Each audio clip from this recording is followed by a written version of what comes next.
या बातमीपत्राचे प्रायोजक आहेत Vedant fabric suiting and shirting. या वस्त्रदालनात Raymond, Reid and Taylor, Arvind, सोपटास, आदित्य बिर्ला या नामवंत ब्रँडेड कंपनीचे कापड मिळतील। हिंदू राष्ट्र सेनेचे राष्ट्रीय अध्यक्ष धनंजयभाई देसाई यांनी मंगळवारी पत्रकार परिषदेत महापुरुषांचा अवमान करणाऱ्या प्रवृत्तीचा समाचार घेत निषेध व्यक्त केला। या पत्रकार परिषदेत देसाई यांनी लव जिहाद, राज्यपाल कोश्यारी याविषयी आपली परखड मत व्यक्त केली। संपूर्ण पत्रकार परिषदेत ते काय म्हणाले पहा। पंथाला भीतीदायक, निशस्त्र, अहिंसक असलेल्या आध्यात्मिक संप्रदायाला भीती निर्माण करायची म्हणून पालघरमधलं साधू हत्याकांड हे सामान्य हत्याकांड नाही, ते अपघाती हत्याकांड नाही। विशिष्ट पहिरावात असलेल्या साधूला बघूनच त्याच्यावर झालेला हल्ला आहे तो।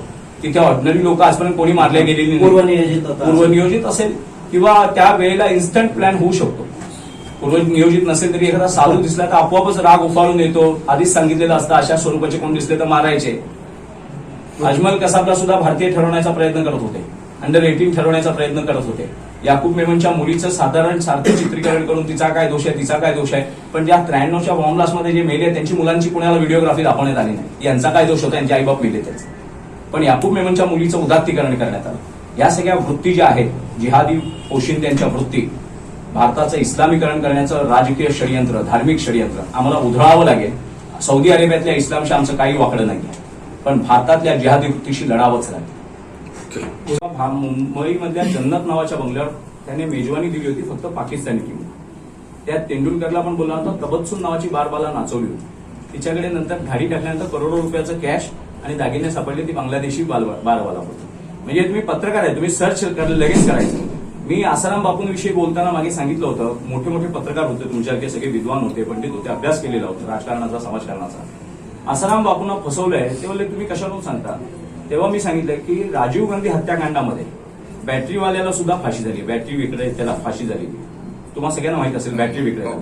त्यातला इन्व्हेस्टिगेशन ऑफिसर जो होता, सीबीआयचा क्लास 1 ऑफिसर, तेव्हाचा आयोग, तो क्लास 1 सुपर क्लास 1 असतो आयोग। त्या आयोने आता सुप्रीम कोर्टामध्ये अॅफिडेव्हिट दाखल केलेलं आहे की आज मी मरणाच्या उंबरठ्यावर आहे, मला आता कुठचाही स्वार्थ, लोभ आणि भीती राहिलेली नाहीये, मला आता भीषण प्रायश्चित्त घ्यायचं आहे, मला खूप भयंकर असे प्रायश्चित्त घ्यायचं आहे, मला खूप भीषण भयानक अशी भीती वाटते मरणापूर्वी। का तर जो बॅटरीवाला होता तो 100% इनोसेंट होता। त्यावेळेला सेंट्रल गव्हर्नमेंटने आम्हाला सांगितलं होतं, एकही वाचता कामा नये, जास्त ज्ञानाच्या गोष्टी करू नका, सगळे फाशीपर्यंत पोहोचले पाहिजे, म्हणून आम्ही त्याला फ्रेम केला। बॅटरीवाला हा नुसता बॅटरी विक्रेता होता बाईकच्या, आणि बॅटरी विकण्याचं त्याच्याकडे लायसन्स होतं। एलटीटी वाल्यांनी जाऊन त्याच्याकडे बाईक दाखवून बॅटरी घेतली होती आणि नंतर ती बॉम्बमध्ये यूज केली होती। हे सत्य मला माहीत असून सुद्धा मी त्याला फ्रेम केला, आणि शेवट राजकीय आणि खूप मोठ्या प्रेशरमध्ये सर्वोच्च न्यायालयामध्ये पण त्याला फाशी झालेली आहे। आणि त्याला जर फाशी दिली तर भारताच्या न्याय व्यवस्थेला फाशी लागेल, आणि माझा आता कुठचाही स्वार्थ लोक राहिला नाही। जर एक सीबीआय ऑफिसर जीवनाच्या शेवटच्या टप्प्यात खरं बोलू शकतो की त्याने नोकरीच्या काळामध्ये दडपणामध्ये काय काय केलं होतं, तर उद्या अनेक पोलीस अधिकारी, आता कितीतरी पोलीस चोरीत सापडले, दरोड्यात सापडले, रेपमध्ये सापडले, म्हणून पोलीस खातं दूषित होत नाही, पण म्हणून पोलीस खातं सीतेसारखे चरित्र संपन्न सुद्धा होत नाही। त्याच्यामुळे सीबीआय अधिकारी जर आपलं खोटेपण सुप्रीम कोर्टात आपलं अॅफिडेव्हिट देतो की मी आता अगदी जीर्ण अवस्थेत आहे, मी कुठच्याही क्षणी मरेन, मरणाआधीच सत्य सांगून गेलं पाहिजे, त्या बॅटरीवाल्याला जर फाशी झाली तर न्यायपालिकेला फाशी होईल। मग शेवट न्यायपालिकेने, सुप्रीम कोर्टाने सीबीआयला परत रिइन्व्हेस्टिगेशनचे ऑर्डर्स दिलेले, त्याचं आयुष्य जेलमध्ये गेल्यावर। त्याच्यामुळे आसाराम बापूंना सुद्धा फ्रेम करण्यात आलेलं आहे। आसाराम बापू हा अध्यात्मातला एक शिखर पुरुष आहे। लक्ष्मणानंद सरस्वतींची ओरिसामध्ये कंधमालमध्ये एका फटसोनी हत्या करण्यात आली होती। ते नक्षलवादी सगळे ख्रिश्चन सापडले होते। 10 लाखाच्या वर धर्मांतरित ख्रिश्चन आदिवासींना पुन्हा शुद्धीकरण करून घेतल्यामुळे त्यांच्यावर राग होता। शंकराचार्य काचिकामकोटीची ऐन दिवाळीमध्ये तुरुंगात टाकण्यात आले होते। नंतर तो खुनातून ते पूर्ण निर्दोष झाले आणि त्यांचा तांत्रिक नाही, प्रत्यक्ष अप्रत्यक्ष कुठेही सहभाग आढळला नाही। त्यानंतर नित्यानंद स्वामी तामिळनाडूमध्ये त्यांना एका अश्लील सीडीमध्ये दाखवण्यात आलं, आणि नंतर सुप्रीम कोर्टाने सेंट्रल ब्युरोला ऑथेंटिक एव्हिडन्ससाठी जेव्हा तपास करण्यासाठी सांगितलं, तेव्हा ती सीडी फॉरेन्सिक लॅबमध्ये फेक निघाली। शेवटी नित्यानंद भारत सोडून पळून गेले। आणि तसंच आसाराम बापूंनी खूप तळागाळामध्ये अध्यात्माचा प्रचार, प्रसार, ब्रह्मचर्य केलेलं आहे। त्या महात्म्याला कलंकित केल्याशिवाय भारतीय अध्यात्म आरोपीच्या पिंजऱ्यात उभं करता येणार नाही। आपल्याला एखादा साधू दिसला तर भोंदू साधू आहे, एखाद्या पाद्र्याला तुम्ही भोंदू पाद्री म्हटलेलं नाहीये, एखाद्या मुल्ला मौलवीना भोंदू मौलवी म्हणत नाहीत, पण भोंदू साधू म्हणण्याचा एक प्रचलित करण्यात आलेला आहे शब्द। त्यानुसार भारतीय अध्यात्मशास्त्राची शिखराला आध्यात्मिक आव्हान देता येत नाही. मग चरित्रात्मक कलंक लावायचा आणि आरोपीच्या पिंजऱ्यात उभं नाही पठाण चित्रपट ठीक आहे. पण महात्म्यांनी केलेली विधानं स्वतःच्या स्वार्थासाठी नसतात, धार्मिक सांस्कृतिक राष्ट्राच्या रक्षणार्थ असतात. कालीचरण महाराजांनी सौदी अरेबियामध्ये जाऊन हिंदूंनी मुसलमानांना मारलं पाहिजे असं म्हणाले नाही आहेत. कालीचरण महाराज म्हणतात स्वतःची भारतीय संस्कृती, सभ्यता आणि धर्म टिकवण्यासाठी जे जे प्रयत्न करावे लागतील ते प्रयत्न केले पाहिजेत. आणि देवांच्या हातात शस्त्र आहे. रामाने रावण मारलाय, कंसाने चाणूर मारलेला आहे, कंस मारलेला आहे भगवान श्रीकृष्णांनी. हे सगळ्या देवतांनी असुरी तत्वांचा सशस्त्र नाश केलेला आहे. हृदय परिवर्तनाच्या भानगडीत पडून, वोटिंगच्या भानगडीत पडून स्वतःच्या धर्मसत्तेचा घात होऊ दिलेला नाहीये. मग स्वतःवर किती लांछन उडाली तरी मूळ सिद्धांतांची गद्दारी केलेली नाहीये. ती उदाहरणं देणं योग्य. मी तर देशात धर्मासाठी लढणाऱ्या प्रत्येकाचं समर्थन करतो. सर, हिंदूमध्ये आजही तलवारी आपल्या घरी असतात, त्याची पूजा केली जाते पालखीतून.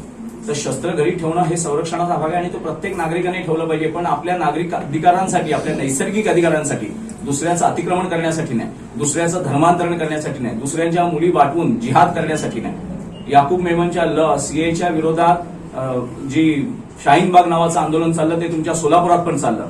मुळात त्याचं जर खूप अर्थात खोलवर गेलात तर जे राष्ट्रच इस्लामिक राष्ट्र म्हणून पाकिस्तान मागण्यात आलं, त्या पाकिस्तानमधून पुन्हा मुसलमानांना भारतात आणून नागरिकत्व देण्यामागे काय षडयंत्र आहे?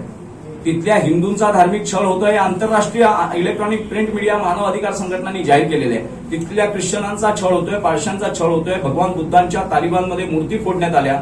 पहिली टर्म जेव्हा मुल्ला उमर आणि ओसामा बिन लादेनची पहिली टर्म आली तर भगवान बुद्धांच्या मूर्ती तोडल्या गेल्यानंतर एकानेही निषेध केला नाही. पण आता अमेरिकेचं सैन्य गेल्या दुसरी टर्म जेव्हा आली तालिबानची, त्या भारतातल्या अनेक मुल्ला मौलवींनी मुबारकबाद दिलेली आहे.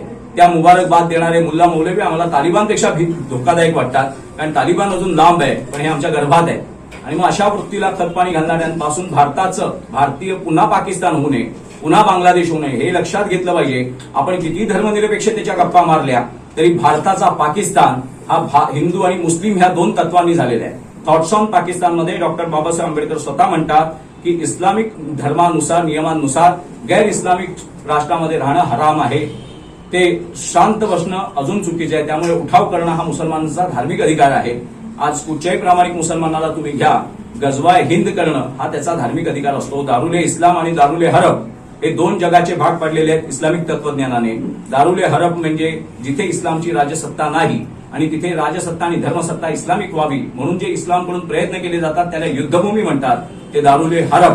आणि दारुल इस्लाम म्हणजे पूर्ण राजसत्ता इस्लामिक आहे, शरियाप्रमाणे कायदा आहे. इस्लाम एकमेव राष्ट्रीय धर्म आहे आणि कुराण प्रमाण ग्रंथ आहे, जिथे अल्लाह सोडून दुसऱ्या कुठच्याही देवतेची उपासना केली जात नाही, दुसऱ्या स्वरूपात उपासना केली जात नाही. त्या भूमीला दारुल इस्लाम म्हणतात.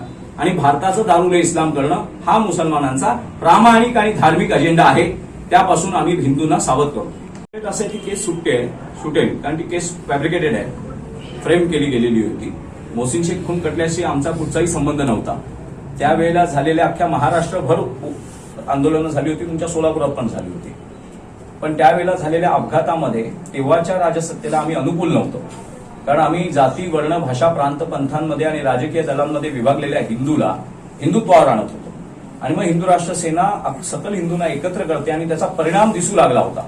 म्हणून षडयंत्रपूर्वक फॅब्रिकेटेड केस आहे, ती सुटेल लवकरच. सकारात्मक फरक जाणवतोय. एकनाथ शिंदे हे ग्राउंड लेवलचा कार्यकर्त्यापासून नेतेपदापर्यंत गेलेला माणूस आहे, खूप अनुभवी आहे. तसं उद्धव साहेबांकडे काय अनुभवांचा अभाव होता, रस्त्यावरच्या लढायांचा अभाव होता, संघर्षाचा अभाव होता. मध्यंतरी आपण समीर वानखेडे नावाच्या एका कर्तृत्ववान अधिकाऱ्याच्या मागे नवाब मलिक हात धुवून लागले होते आपल्या मंत्रिपदाचं शक्ती घेऊन. त्यांचं संरक्षण करण्यात उद्धव ठाकरे गुंतले होते. मदरशांमधल्या मुलांना पोलिसांमध्ये भरतीसाठी स्कॉलरशिप आणून 3,500 हजार रुपयाचं पॅकेज देऊन म्हणजे नको तशी भरती करण्याची षडयंत्र महाराष्ट्रात चालू होती, महाराष्ट्र पोलीस खात्यात. अस्लम शेख मुंबईचे पालकमंत्री होते. त्या अस्लम शेखांनी याकूब मेमनच्या फाशी होऊ नये म्हणून सगळ्यात जास्त प्रयत्न सर्वोच्च न्यायालयात कोणी केले असतील तर अस्लम शेख नावाच्या मुंबईतल्या आमदारांनी केले. त्याच आमदाराला यांनी पालकमंत्रीपद दिलं मुंबईचं.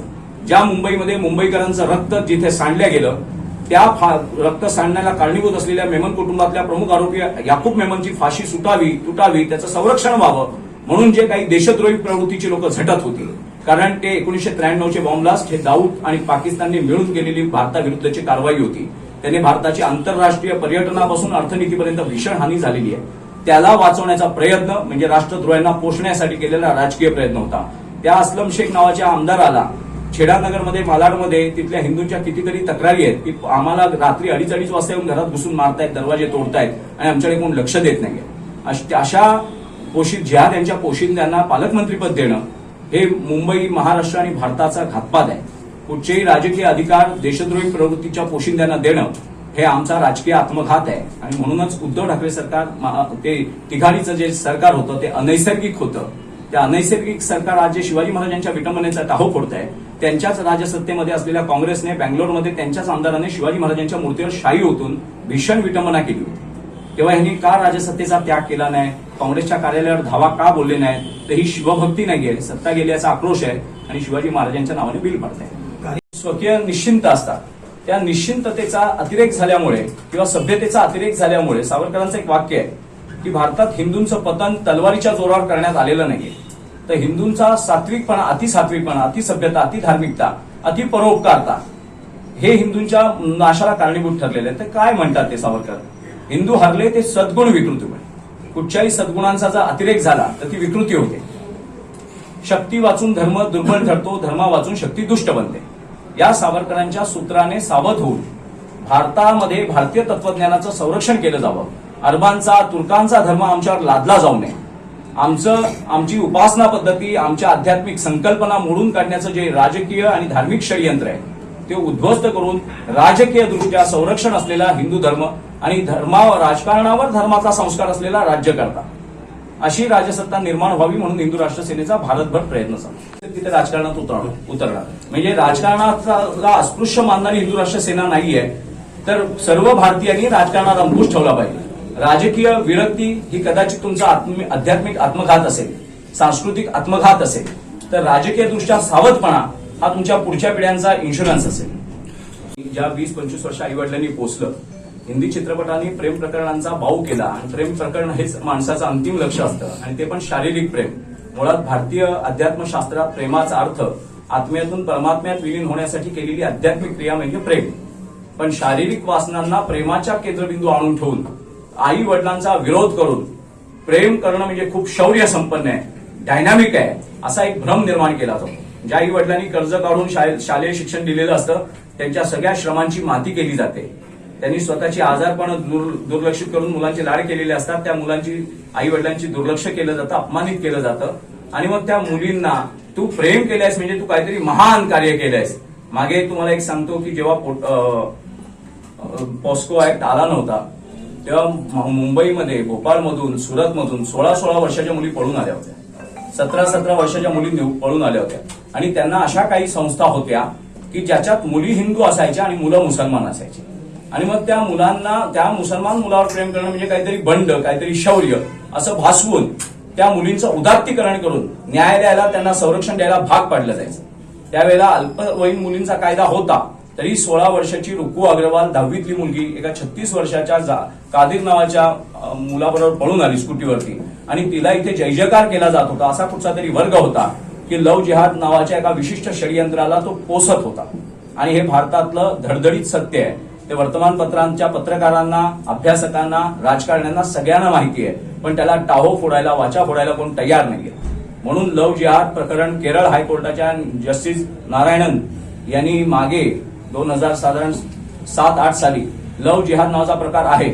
अच्युतानंद नावाचे कम्युनिस्ट असणारे मुख्यमंत्री केरळचे दिल्ली प्रेस कॉन्फरन्समध्ये बोलले होते की PFI, popular front of India, देशाचं पुढील 20 वर्षात इस्लामीकरण करण्याची मोठी षडयंत्र रचते आहे.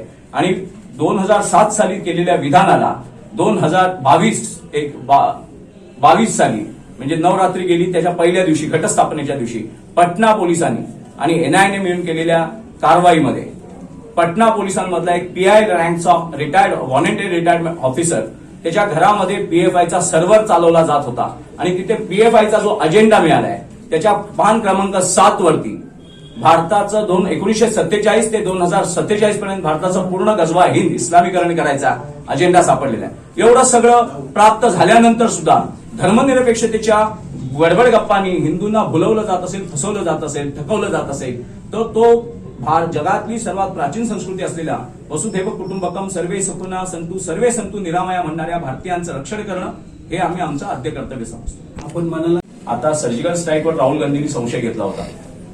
त्याच्यानंतर आता भारत चीन सीमेवरती जो वाद झालाय सैन्याचा, त्याच्यावरती यांनी शंका उपस्थित केलेली आहे. शेवटी सैन्याच्या कमांडर्सना सांगावं लागलेलं आहे की तुमच्या आतल्या राजकारणाचा कलंक आमच्या भारतीय सैन्याच्या शौर्याला लावू नका. म्हणजे भारतीय सैन्य सुद्धा स्वतःच्या क्षुल्लक राजकीय स्वार्थासाठी वापरणार आहे. किंवा सर्जिकल स्ट्राईक, एअर स्ट्राईकवर शंका उपस्थित करून भारतीय सैन्याचं मनोबल तोडून आंतरराष्ट्रीय स्तरावर भारताची ख्याती खराब करणारे हे भारत जोडो कसं काय करतील? जे महाराष्ट्रात येऊन सावरकरांविषयी अवमानजनक बोलतात, गांधी नेहरूंपेक्षा जास्त कारावास ज्यांनी भोगला, अंदमान सारखं भीषण कारावास जास्त स्वातंत्र्यवीर सावरकरांनी भोगला, त्यांनी समाज शुद्धी केली. रत्नागिरीमध्ये जाती शुद्धी, भाषा शुद्धी, वर्ण शुद्धी सगळ्या शुद्धी केल्या. पतित पावन मंदिराची निर्मिती करून मेहतर समाजातल्या पुजाऱ्याला ठेवून त्यांच्याबरोबर सहभोजनाला बसले, त्यांच्या हातचंच भोजन घेतलं आणि जाती व्यवस्था तुटावी, सप्त शृंखला तुटाव्यात म्हणून ज्या सावरकरांनी प्रयत्न केले त्यांना माफीवीर म्हणणं. राहुल गांधीला स्वतःचा राजकीय इतिहास काय आहे? राजीव गांधीचा मुलगा असणं हा त्याचा राजकीय इतिहास असेल. अशा राजकीय इतिहास असलेली घराणेशाही आम्हाला नको आहे. कर्तृत्ववान पुरुषांची निर्मिती करणारी राष्ट्रनिष्ठ यंत्रणा या देशात राबवली गेली पाहिजे. कुणाचा तरी मुलगा आहे, कुणाचा तरी बाप आहे, कुणाचा तरी नातू आहे म्हणून जर आपल्यावर लादल्या जाणार असेल तर अशा राजसत्तेचा धिक्कार करून भारतीयत्वाचा पुरस्कार करणाऱ्या आणि भारतीय तळागाळातून संघर्षातून वर आलेली नेतृत्व आम्हाला हवी आहेत. उदाहरणार्थ नरेंद्र मोदी असतील किंवा आधी योगी आदित्यनाथ असतील. श्रद्धा वालकरची हत्या झाली, तुम्ही काय कायद्याचा मसुदा तयार होतोय. लव्ह जिहाद म्हणजे हे नैसर्गिक प्रेम नसून आतापर्यंत साधारण लाखाच्या वर मुली केरळमध्येच आणि खूप मोठ्या म्हणजे केरळ हायकोर्टाचं एक सायटिशन आहे, जजमेंट आहे. त्याच्यानंतर हादिया केस केरळची तुम्हाला सगळ्यांना माहित असेल. एक डॉक्टर एमबीबीएस करायला गेलेल्या मुलीने लव्ह जिहादच्या प्रकरणामध्ये फसली आणि मग ते केरळ हायकोर्टाने तिची कस्टडी तात्विक आणि तांत्रिक मुद्द्यांवरती वडिलांकडे दिली. त्यानंतर तो मुस्लिम नवरा आणि त्याचा समाज आणि त्याचे पाठीराखे आणि ती मुलगी सुप्रीम कोर्टात गेली. सुप्रीम कोर्टाने त्यावेळेला सीबीआयला आणि एनआयला, दोन स्वतंत्र एजन्सीजना स्वतंत्र इन्व्हेस्टिगेशनचा अधिकार दिला, आदेश दिला. आणि त्या आदेशात त्यांनी म्हटलं की खरोखर हे प्रकरण नैसर्गिक आहे का प्री प्लॅन आहे याचा शोध घ्या. आणि एनआय आणि सीबीआय दोघांचे अहवाल आहेत. साधारण 2021-19च्या आसपासचं जजमेंट आहे. ते दोन्हींचे अहवाल असे आहेत की यांचं नैसर्गिक प्रेम नसून तिच्या रूममेट असलेल्या मुलींनी ठरवून केलेलं आहे. यांचं पूर्व प्रेम नाही. ते अचानक तिचं इस्लामीकरण करण्यात आलं, तिला पक्की जिहादी करण्यात आली. त्यानंतर ती तिच्या घराचा, तिच्या धर्माचा, तिच्या कुलाचाराचा अपमान करून घरामध्येच गोमांस खाऊ लागली का काय करू लागली. त्यानंतर तिने धर्मांतरण करून मुस्लिम नवऱ्याशी लग्न केलेलं आहे. प्रेम प्रकरण नाहीये. कुठच्याही मॅरेज ब्युरोच्या वेबसाईटवर वगैरे त्यांचं कुठचंही काही आढळलं नाहीये.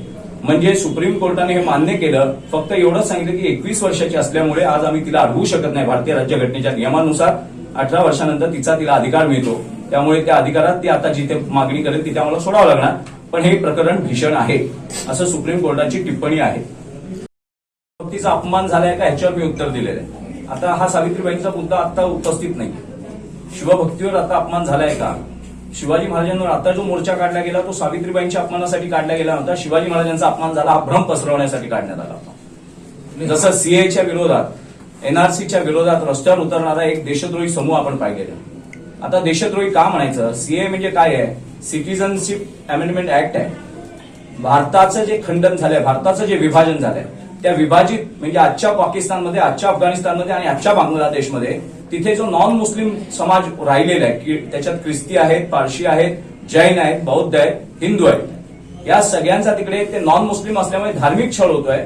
त्यांना पुन्हा उर्वरित भारतात सामावून घेऊन त्यांचं धार्मिक संरक्षण करायचं किंवा नैसर्गिक अधिकारांचं संरक्षण करायचं, एवढाच त्याचा कायद्याचा मतित अर्थ आहे. उठवण्यात आली भारतामध्ये की त्याच्यात मुसलमानांना सुद्धा घेतलं पाहिजे. आता पाकिस्तान मुसलमानांसाठीच एक वेगळं राष्ट्र करण्यात आलेलं आहे. त्यात पुन्हा मुसलमानांना भारतात घेण्याचा कसा अधिकार प्राप्त करून देता येईल? ठेवली होती. त्यांनी सांगताना शत्रूशी डील करताना कसे डावपेच आखावे लागतात ह्याविषयी बोलले होते. आपलं राजकीय धोरण, आपलं संरक्षण, आपल्या प्रजेचं संरक्षण करताना आपल्याला राजाला कुठच्याही प्रकारे डावपेच खेळावे लागतात. तसं तर अफजल खानाला पण त्यांनी दया, कृपा, क्षमेचं पत्र पाठवलेलं आहे. त्याच्यामुळे शिवाजी महाराजांच्या डावपेचांची तुलना केलेली आहे. शिवाजी महाराज माफीवीर होते असं नाही म्हटलंय. राहुल गांधी जे सांगतायत राहुल सावरकर माफीवीर होते असं मूर्खपणाचं विधान केलेलं नाहीये. ते त्याला जोडून एक प्रश्न आहे. हो, भगतसिंह कोश्यारींकडे राजीनामा मागण्याचं जे षडयंत्र आहे ते राजसत्ता गेलेल्यांचा आक्रोश आहे. स्वतःच्या विधवापणाला कोश्यारी जबाबदार आहेत असं धरायचं आणि कोश्यारींना दोष द्यायचा. कोश्यारींच्या शिवभक्तीविषयी माझ्या मनात तीळ मात्र सुद्धा शंका नाही आहे. कारण मला असं वाटतं, मला जोपर्यंत ज्ञान आहे तोपर्यंत महाराष्ट्रात आलेल्या सर्व राज्यपालांपैकी एकच महापुरुष असा आहे हा राज्यपाल की ज्याने अनवाणी पायाने रायगड चढलेला आहे. आणि वृद्ध अवस्थेमध्ये रायगड अनवाणी पायाने चढून पत्रकारांनी आपल्यासारख्या बांधवांनी त्यांना विचारल्यानंतर त्यांनी सांगितलं होतं की जते छत्रपती शिवप्रभूंनी भारताचं आध्यात्मिक संरक्षण केलं, ती शिखरभूमी आहे, राजभूमी आहे, तिथे मला वाणा लावून चढायचं नाही, माझे पाय त्या भूमीला स्पर्श झाले पाहिजेत, ते माझ्यासाठी तीर्थक्षेत्र आहे. तेव्हा तेच जे आज ओरडतायत कोश्यारींच्या नावाने, तेव्हा त्यांनी कोश्यारींचा विधानसभेमध्ये सर्व पक्षीय सत्कार का केला नाही, ठराव का मंजूर केला नाही, तेव्हा त्यांच्या शिवभक्तीचं कौतुक का करण्यात आलं नाही, आणि शिवाजी महाराजांचा अपमान हा त्यांना व्यक्तिगत शिवीगाळ केली तर होऊ शकतो. डिस्कवरी ऑफ इंडियामध्ये पंडित जवाहरलाल नेहरूंनी शिवाजी महाराज हे दरोडेखोर होते आणि नंतर गांधींनी वाट चुकलेले देशभक्त होते अशा ज्या पुष्ट्या जोडलेल्या आहेत, ते शिवभक्तीचा अपमान असू शकतो, शिवशाहीचा अपमान असू शकतो, शिवतत्वांचा अपमान असू शकतो. पण गडकरींना उपमा देण्याच्या नादामध्ये, मोठेपणा करण्याच्या नादामध्ये एखादी उपमा दिली म्हणून त्यांचा अपमान होत नाही. एखाद्याला आपण सूर्यनारायणासारखा तेजस्वी दिसतोयस असं म्हटल्याने सूर्यनारायणाचा अपमान होत नाही. एखाद्याला लक्ष्मीनारायणाचा जोडा म्हटलं एखाद्या पती पत्नीला म्हणून लक्ष्मीनारायणाचा अपमान होत नाही. क्रिकेट रस्त्यावर खेळणाऱ्या मुलाला सचिन तेंडुलकर म्हटलं म्हणून तेंडुलकरचा अपमान होत नाही. शिवप्रभू हे देशभक्तीचं शिखर आहे आणि छत्रपती शिवाजी महाराजांचा अपमान करणे एवढे मूर्ख कोश्यारी नक्कीच नाहीये. फक्त स्वतःच्या राजसत्तेचं अपयश आणि त्यांच्यावर सत्ता गेल्याचं जे दुःख आहे, टाहो आहे, त्यांच्या स्वतःचं दुःख ते शिवाजी महाराजांच्या खांद्यावर खपवत आहे. त्याच्यामुळे कोश्यारींनी अपमान केलेला नाही, उलटे कोश्यारी देशभक्त आहेत, शिवभक्त आहेत आणि कोश्यारींच्या विधानांचा विपर्यास करून स्वतःची गेलेली राजसत्तेचं दुःख लपवण्याचं जे षडयंत्र चालू आहे आणि त्यांच्या नावाने मोर्चे काढणं. मग बँगलोरमध्ये जेव्हा 2.5 वर्षाची राजसत्ता यांच्याकडे होती, त्या बँगलोरमध्ये काँग्रेसच्या आमदारांच्या, काँग्रेसच्या कार्यकर्त्यांनी छत्रपती शिवाजी महाराजांच्या मूर्त्यांवरती काळी शाई फेकली होती, तेव्हा यांना काहीच वाटलं नाही. डिस्कवरी ऑफ इंडियामध्ये स्वतः नेहरूंनी शिवाजी महाराजांना दरोडेखोर म्हटलेलं आहे. त्या काँग्रेसला राजसत्तेत आणून शिवसेनेने, राष्ट्रवादीने कुठचं प्रादेशिक अस्मिता जपली आहे. त्याच्यामुळे कोश्यारींनी अपमान केलेला नाही, उलट कोश्यारी शिवभक्तांना कोश्यारींच्या नावाने दिशाभूल केली जाते.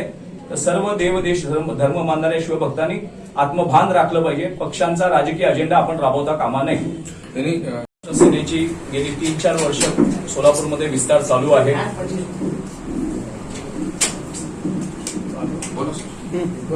सोलापूरमध्ये विस्तार चालू आहे. अनेक लोकांमध्ये शंका आहेत, प्रश्न आहेत, म्हणून त्याच्यासाठी आज पत्रकार परिषद घेऊन कुठच्याही राष्ट्राचा मुख्य आधारस्तंभ असलेल्या पत्रकारितेला साक्षी ठेवू सोलापूर जिल्ह्यामध्ये हिंदू राष्ट्र सेनेचा विस्तार व्हावा म्हणून आम्ही सगळे प्रयत्न करतोय. हिंदू राष्ट्र सेना अख्ख्या देशभर काम करते.